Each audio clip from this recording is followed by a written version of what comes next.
Hello, family, and welcome back to the Explore the Extraordinary podcast. My name is Betty, and today I'm joined by Kashi Keefe.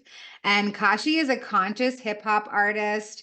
I love his Instagram. I'm kind of fangirling right now. I met him through another conscious rapper friend of ours. We share a friend in common, Jay Clay. He's been on the podcast as well. And I'm always watching Kashi's videos about breathwork and healing. And I'm so excited to have a conscious conversation today and to introduce you to our community at IANDS. So I'm going to toss it right over to you to start sharing. Oh, Betty, thank you so much for having me. Really, really love to be able to come and share, especially with people that are interested in some of these more what many would refer to as far out ideas and concepts, and how to actually sustainably and practically apply these mystical experiences and these connections to the spirit energy. The word spirit comes from the Latin word spiritu, which is breath. So spirit is breath. And I know many people ask, what's this thing on my nose? Well, it helps me spiritu, inspire, inspiration to breathe.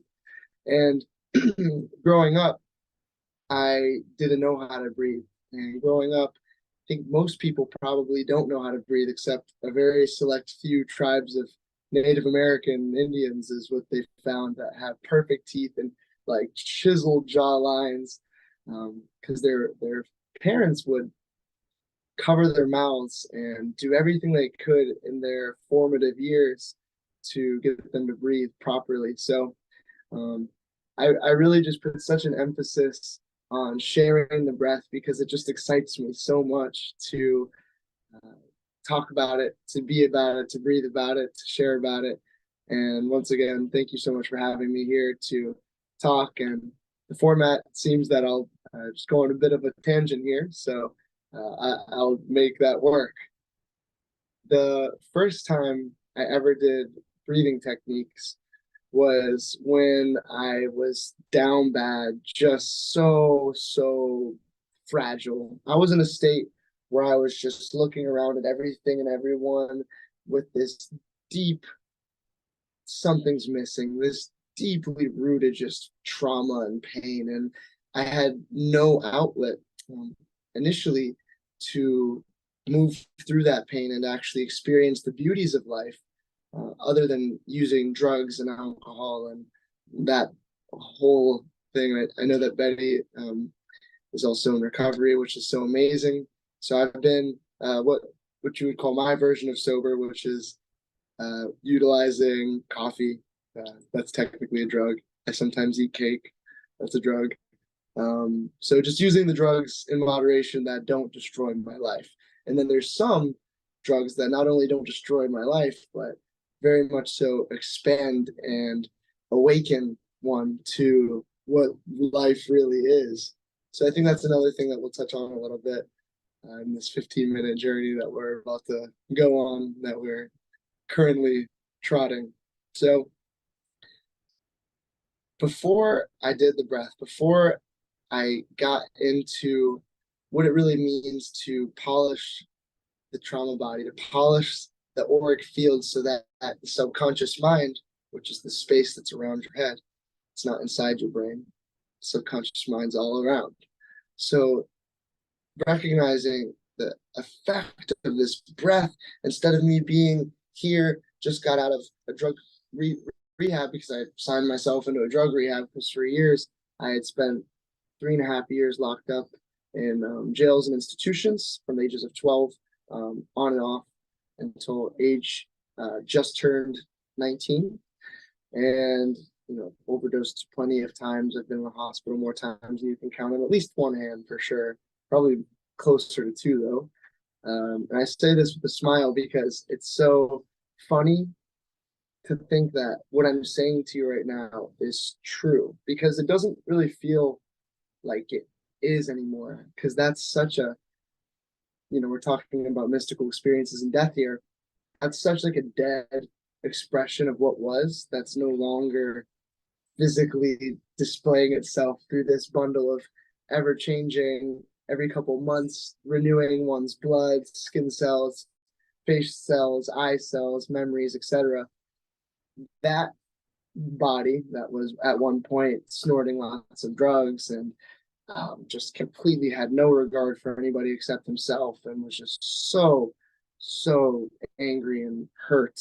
That being is no longer here, although it's here in the memories. It's not physically here. Took a lot of crying, a lot of crying, especially during breath sessions. Took quite a bit of psychedelics, and it's taken a lot of accepting what is and seeing things for what they are. And as the pain body arises, to be able to be present with that sensation, to let it move through. So after years of numbing myself with drugs and alcohol, having no real gauge on who I was, except I was this cool guy that listens to rap music, and you don't want to fuck with me because I'm a bad guy. You're gonna get hurt, which I didn't really hurt anybody. I just had a big ego.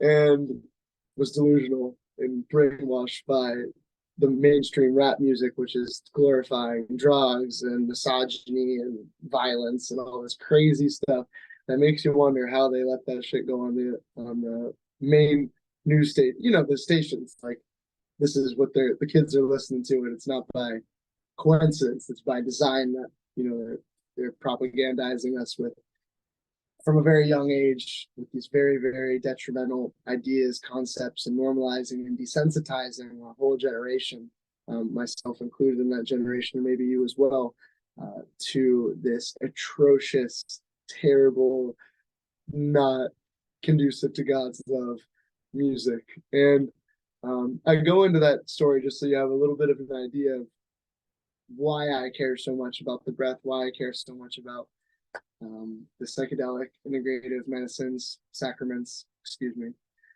not medicine, sacraments. So I am the founder of this really, really cool school. It's called the Breath Coach School, where we train facilitators to facilitate the Beyond Boundaries breathwork method. And we have a neuroscientist that teaches neurofeedback, and epigeneticist that sees how our genes are expressing themselves and how to optimize our genes' expression through a bunch of different holistic modalities. We have Dr. Marvin, who is our doctor on staff, teaching about burnout.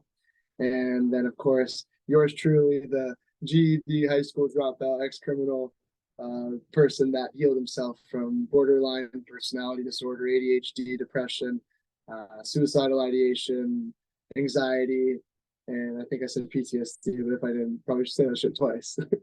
So we're this dream team of people who came together and just use our own little fairy dust of all the best things that worked for us. Dr. Marvin with the burnout, Dr. Tiffany with the all of the epigenetic peptide, hormone replacement therapies, etc. And then we have our sound healer Philip and our Qigong master Jordan. We have a professional fighter Gareth. Just everyone's bringing their little flavor of how one can facilitate transformational experiences and breaking people beyond the boundaries of the confines of the mind to unwind and untie and unbind their subconscious, their heart, their body from the pains of the past and the expectations that's not from our heart of the future. I know it's a mouthful. I feel like you probably might have felt part of it, if not all of it, deeply. So that has been the pillar in me, is to do the breath work, to share the breath work. We've had countless retreats with hundreds of people now. I've been blessed to give the bufo to, which I haven't touched on that yet. And then I would go as far to say it, well over 1,000 people we've done breath work with, either live, in person, being a guest on different people's retreats, facilitating our own in-person Beyond Boundaries retreats. And all of this to say that this shit works. So bufo, breath work, when we initiate a near-death experience or a mystical experience on command to bring up parts of ourselves that otherwise are just dormant because we're so in our box, normal, here we are. And then when we can expand the capacity of this box, Whoa, wait, it's sunny. Is that is that a dragon? What? So you expand the horizon and the capacity of us to experience, and that is where the magic is. So that's why Reciprocity's Respiration Nonprofit Foundation, we have Bufo and psilocybin as our sacraments. For those of you who don't know what Bufo is, it's 5-MeO-DMT, the Sonoran Desert toad secretion that, when vaporized, brings you into an immediate near-death experience, or what you could say is uniting with the oneness and dying and being reborn. Most people come out saying something along the lines of felt like a baptism, and I knew from the very first day that I actually knew before the first day that I was blessed to have met somebody that shared it with me, that there was something significant about toads, and I knew that I was going to be deeply and integrally related with toads. I didn't know why, but I had this ayahuasca experience where I was in the desert, but I wasn't in the desert. I was in my body in Orlando. But I saw the desert, I saw the red rocks, saw this like beautiful vast thing, but there was like oceans of toads just like jumping and with so much like joy and intensity. And I didn't know what to make of it. And one thing led to another, and it became very clear after this crazy long sequence of unbelievable, what are the freaking odds types of synchronicities from meeting people along the path. And it all ended up to where Bufo and breathwork are the main modalities that saved my life and that I love to share with the world. I'm not sure how close to 15 minutes I am, so maybe you'll just let me know if I Yeah, should no, keep I would talking. love to start a conversation. Thank you so much. And you know what? You really are a very eloquent speaker, and you're so in detail. Like all the questions that I was writing down as you were talking, you answered them all as I was writing them. But I really love the idea of exposing the community to the fact that there are different ways to achieve something like a near-death experience. And IANDS is completely neutral, but me as just myself, as Betty right now, like I am very intrigued by the fact that there are, I think you referred to them as sacraments, right? That are left Yeah. here for us to experience some sort of spiritual awakening. And I think that in our society, we're so weighed down, like you said, like we're so inside this box that sometimes it's hard to look outside of it. And so for those of us who have found information, to be able to consciously share it with each other is such a beautiful gift, because we've all kind of found different puzzle pieces of this big, beautiful tapestry of spirituality and spiritual expansion and higher consciousness. And to be able to come together, I think, is such a beautiful gift. One of the things that I heard you talking about was, and I could really feel your love for your community. So I was wondering if maybe you could talk a little bit about soul family. Do you feel like the people that you collaborate with are part of the same spiritual tribe as you?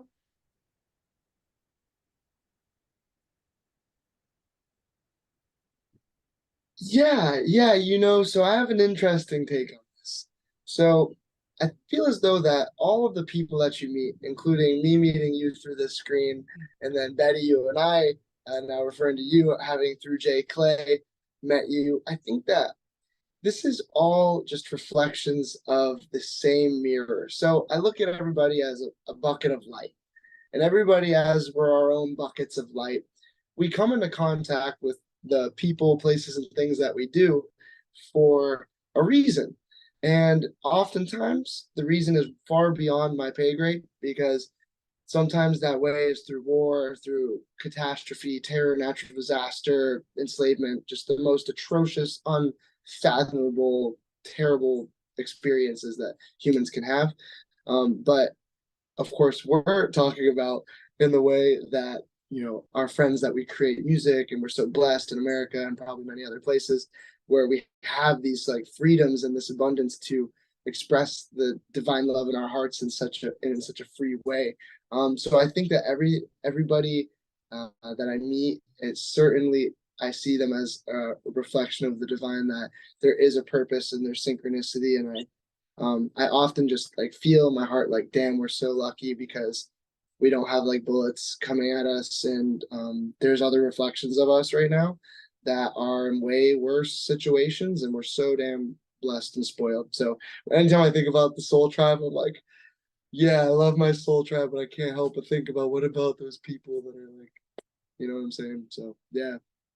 Wow. I really, and you know what, kind of going off of this same pattern of thought about the purpose of pain and suffering, like you've gone through a transformational process. You've come out of jails, institutions, death, addiction, all of these things.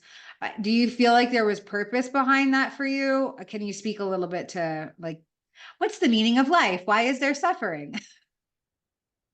Yeah, yeah, wow. You know what? I really do think that there was purpose. I'll just say in my experience, for in my terror that I experienced, from seeing, I mean, I'll trauma bomb you right now just for like the relatable factor of it. You know, I've had experiences from the amount of dead people I know, you can't even count on like four hands. Amount of people I know that are in prison right now that I was like close to, quite a few. I was in love with multiple girls who overdosed. I helped clean up the blood from my friend taking his own life so his parents didn't have to see it. So, like, the list goes on. But around all of these happenings of just the most unreal, just like really painful, terrible, seeming in the moment types of experiences, I have to convince myself that there is a reason behind it all and that there also was some things talking about mystical experiences where there's some synchronicities in the midst of all of this chaos and all the chaos, the craziness that's going on around you, the death, the disaster, the decay, the poverty, the things. There had been lots of what felt like God's guiding hand showing me along the way this sense of, you know, you'll have a synchronicity where it's like, oh my God, why did I just have this thought, this person, this crazy shit just happened. I just got out of this unbelievable rut.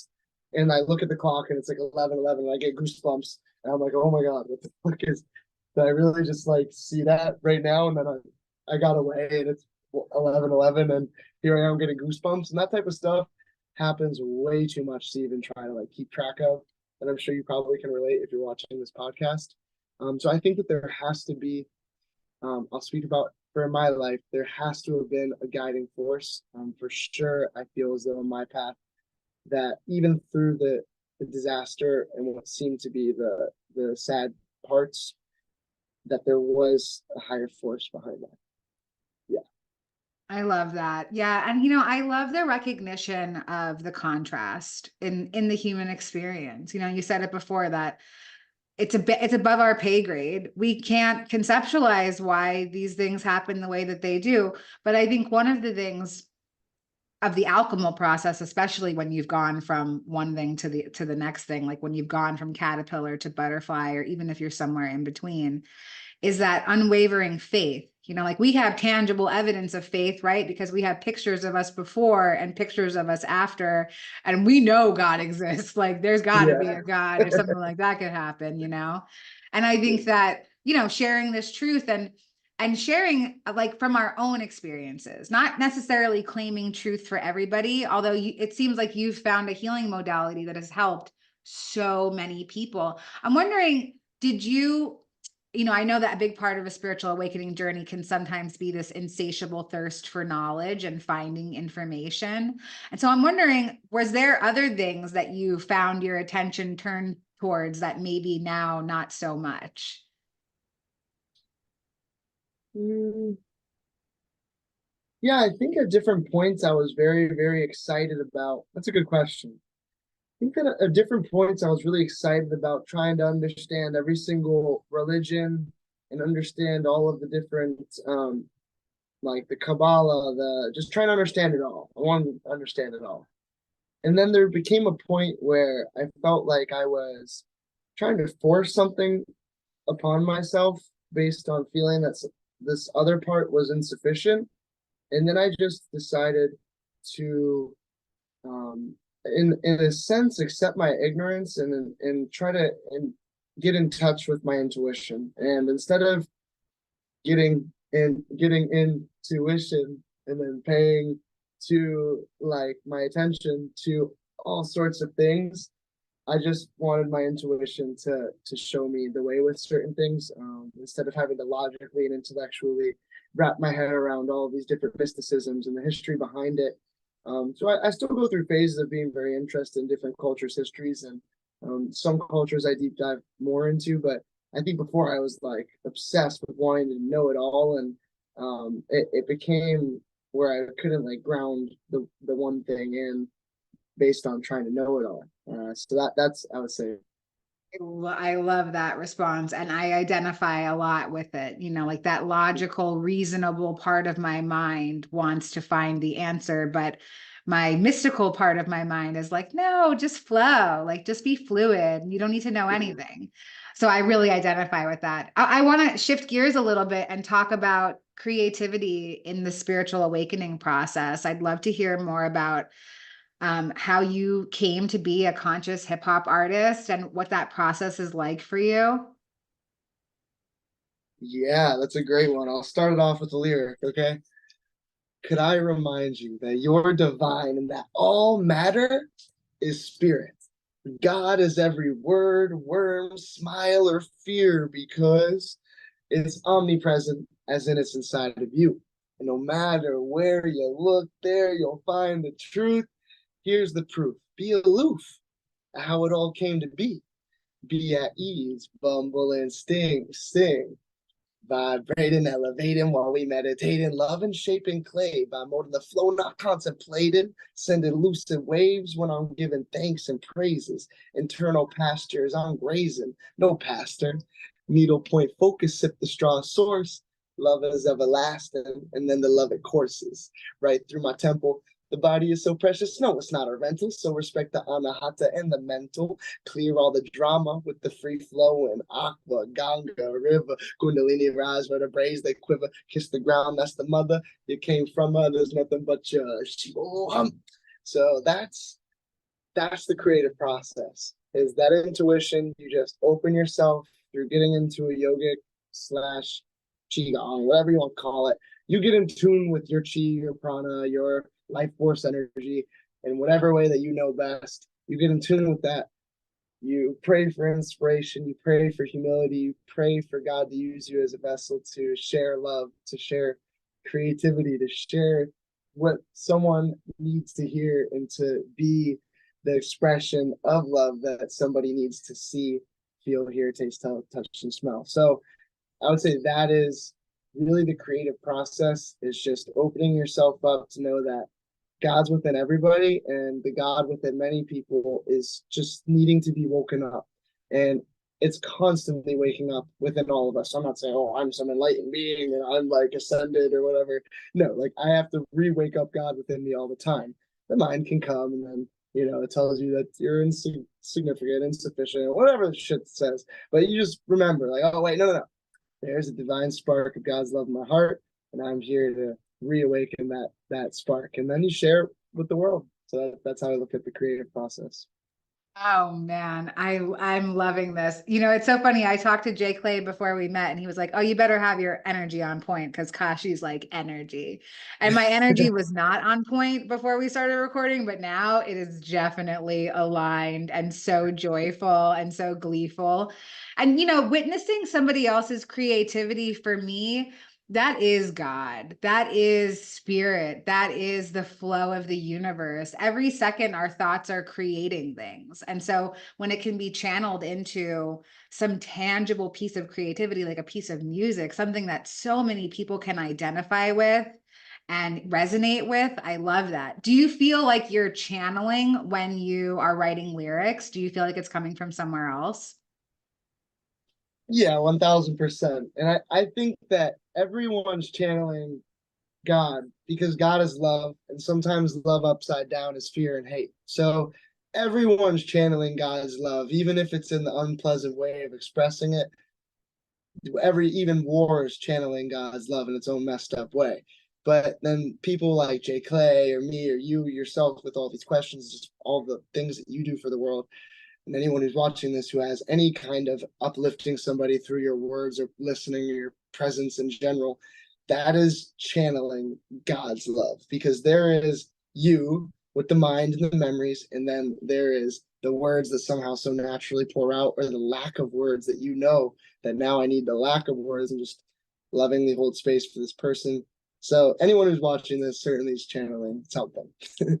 Oh my God, I love that so much. Yeah, smiling at a stranger on the street, that's channeling God's love. I Yeah. love that. I've never really looked at it that way. I just thought that it was an act of service. But yeah, it is more intertwined and a deeper level than that. It is channeling this universal love, this universal service. I love that so much. I feel like there's some question that I meant to ask, but I'm not exactly sure what it is. So I just want to open it up for you to share, like, what is something that you feel really passionate about teaching? Like, what is it that you wish more people knew? Yeah. Yeah. Thank you. So really, it's as simple as this, that we are the sum total of where our attention goes and where our energy flows. So when we have negative thoughts, when we have thoughts that are self-deprecating, self-limiting, they're perpetuated by, oh, I'm not enough. Oh, I couldn't do that. That's only for smart. Oh, that's only for creative people. Oh, that's only for only pretty people could get that. Only this person. I'm not that person. Mine, the one that I'm always working against, that I just have been destroying recently, is I'm unorganized. I'm unorganized. I need to hire someone to help me do the organizational stuff, which I ended up still having to do that. But still, I realized how limiting that was. It probably would have been organized enough if I didn't program the universe with constantly affirming that I'm unorganized and need someone to help me do basic organization. So we all have some kind of internal dialogue that's going on. And if we could make the percentage of that dialogue and the energetic emotion attached to it, for example, if you're saying, I'm unorganized, if I'm here, I'm saying that, I'm kind of feeling like something's missing. There's like an energy in your body that's like something's missing. I am not sufficient. It feels like anxious or like something's missing. So if we could have only maybe less than 20% of our emotions like that allowed, and then 80% of our emotions and thoughts are directed towards building and creating and bringing forth with our intention and our faith, our knowing, our certainty that there is a new timeline, there is a new thing that can be done. So, for example, what we teach at the Breath Coach School a lot is expanding our capacity through breath and through focused thought. And as we expand our capacity through breath, physically even expanding our capacity, expanding the length, width, and depth of your lungs, but then the capacity for us to stay focused on one thing at a time in a flow state, so that we're able to, instead of having those, I'm unorganized, and then you feel it in your body, I just can't do, I'm unorganized. No, we bring ourselves back and we have a strategy of how to direct our attention, our energy, and motion. So our thoughts with the elevated emotion, so that all the greatest things that we could ever dream of and that we're constantly painting with our mind and with our intention, our energy, we're painting this beautiful picture that does come to fruition if you attach an elevated emotion and you demolish the constant, incessant, self-deprecating thoughts and bad emotions that go with it. When we shake that shit out, reclaim our energy and attention at any moment that it's slipping away and it's back in the old loops of fearful of the future and regretting the past, fear of the future, regretting the past. We take it back from that, get present, and then if we can keep our life to about like 80% of consciously, actively breathing more life into the things that we actually desire and want more of, then I guarantee you that all the things that you ever could want, pretty much all of them will come true, unless they're going to hurt people. I don't think you can manifest it that way. Wow. Oh my gosh. Yeah, that was really well said. Super beautiful. I love your enthusiasm so much. I want to open up another kind of question. I want to talk about your experiences with Bufo or ayahuasca or whatever sort of sacred plant you'd like to talk about, and about the parallels between a near-death like experience and, having this sacrament experience. Is there anything that kind of sticks out for you that you think might be useful to share to our community? Yeah. Yeah. So there is an intelligence in everything and everyone, every what appears to be an inanimate object, and even in the poisonous secretion of this toad called the Bufo alvarius toad. So you brew a few plants together, and poof, there's this drink, ayahuasca, that brings you on this incredible, incredible journey. So I can't speak for ayahuasca at this point because I volunteered at this church for quite some time, and I don't think I would recommend for anybody to go there. Um, it's very commercialized in many ways, so I only can speak about what I actively know and could for sure recommend. Because finding a good ayahuasca shaman is something that I would highly recommend. Just being very, very deliberate with about who you were to do that with if you were to do it. But in terms of Bufo, that is something that is up my alley and I feel has less potential complications. It's more of a new practice, and although some people say that they were throwing hundreds of toads in a campfire and dancing around the campfire, there's no real evidence of that, and I'm not sure. Something tells me that that's not true, and that this is more of a new thing, like my mentors would say that this is, within the last 30 years, and what modern history would say is within the last 30, 40 years, probably by now, that this has been in existence that we know of. And I love it because it's so simple. It's so easy. There's no like hours and hours and hours of who knows what's going to happen. Because when you're doing the ayahuasca in a place like that, I was doing it at Soul Quest Church of Mother Earth in Orlando, I'm not saying go there. I'm not saying don't go there. I'm just saying use your own discernment. I think I had a great times there, but there's just there's you're invoking spirits, and you do want personalized attention to have a shaman that's going to help you through it. Now, I'm not a shaman. I am not a healer. I am none of that. I am a facilitator that I share what works for me and what worked for me. And Bufo is very, very simple because I think just with the basic protections and the basic invocation of, um, I'm not saying this in a religious sense, but like Christ, love, whatever the original primordial light of the universe, invoking that with good intentions. I've, after hundreds of times giving Bufo to people, never had anything really bad happen. So at this point, I'm very, very confident in just knowing that only for the most part, I have not yet to have anything that was bad. And anything that was frightening ended up actually adding to one's growth. And they completely, without me having to say that, said that yes, no, this hard experience, it brought some shit up for a few months, but it was the best few months of my life, and I've grown so much. So I think that like pushing ourselves to our limits, but just knowing yourself, listening to your intuition.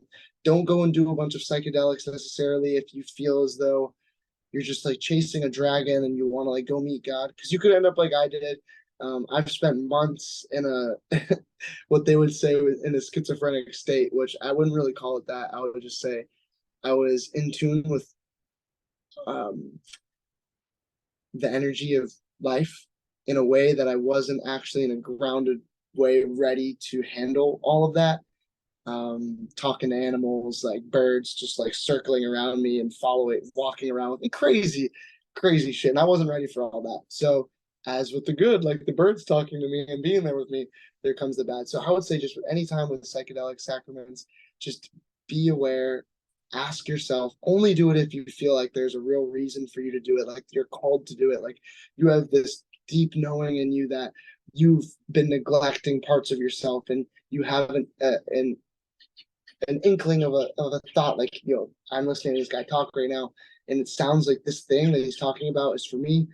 If you don't feel that way, like, don't force yourself to do psychedelics. But I will say, which applies to everybody, is with the breath, you can bring yourself into near death experiences with the breath. And I would go as far as to say that that's got to be good for everyone, unless you're one of the few people that have some kind of counterindicating, potentially hazardous thing because of like a heart amputator. Oh man, excuse me, there's this device that's placed in your heart, and they say not to do certain breathing patterns with it. So there is a breath for everybody, even if you have the things that they say don't do the intense breath works. There's a breath that will change your life. Absolutely, 1000%. Because the only thing that you have and I have perfectly in common forever and from the day we're born until we die, which we may not actually have to die and we can actually keep the body, maybe, uh, is our breath. So just really, really getting serious about acknowledging, the one thing that's constantly active, whether you like it or not, from the moment you were born, is your breath is flowing. So that really important thing to bring forth the most conscious use and directing of this breath, of the spirit, of the energy within yourself. And yeah, I would say that's main takeaways from that. Only do the psychedelics if you feel like you really are called to it, and everybody should totally do breath work. Wow, thank you so much. And yeah, I also love, there's so many different ways to get to altered states of consciousness that don't involve any sort of outside substance. Meditation, breath work, like these are tools that we all have access to. They're free. You know what I Yeah. mean? Like it's just, and I think that that's a really important message as well. And thank you for the information around the psychedelics, because not everybody has access to that kind of information. People hear these things and they don't really know. And I kind of like that you prefaced it with a little bit of a warning, and also to remember to follow your own intuition and your own guidance. Like I know for me, for the rest of my journey, that's not part of my journey. And that's okay. And I'll follow my intuition. My ego wants to think something else, like, no, man, go get messed up. It'll be totally awesome. Like, see God again.